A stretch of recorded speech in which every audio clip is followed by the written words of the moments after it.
Avengers Endgame was a turning point in the MCU. It was the movie where the Avengers used time travel to bring back half the universe's population. And to do that, they had to collect all the Infinity Stones. Now, we all know they pulled it off. But remember when Tony Stark warned, if you mess with time, time tends to mess back? What if I told you that the events of Endgame actually triggered Doomsday in a parallel timeline? I know, your first reaction might be, but TVA already said the Avengers time travel didn't break anything. And yeah, it makes sense. They returned the stones to the exact moments they took them. But there's one person who didn't quite follow the plan, Captain America. He went back to return all the stones and Mjolnir, but instead of coming right back, he chose to live a full life in the past, creating an alternate timeline, and then returned as an old man with a new shield. Now before you say, what are you even talking about? Hear me out.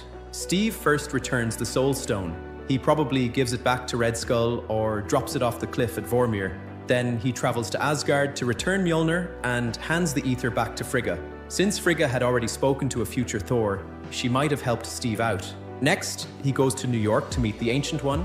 He returns the Time Stone and maybe even asks for a favor, like helping him return the Mind Stone, Scepter, Power Stone, Orb, and Space Stone, Tesseract. She likely agrees. Steve returns all the stones, but instead of heading back to the main timeline, he goes to fulfill a promise, his last dance. And no, he didn't just show up at Peggy's door all desperate. He likely waited.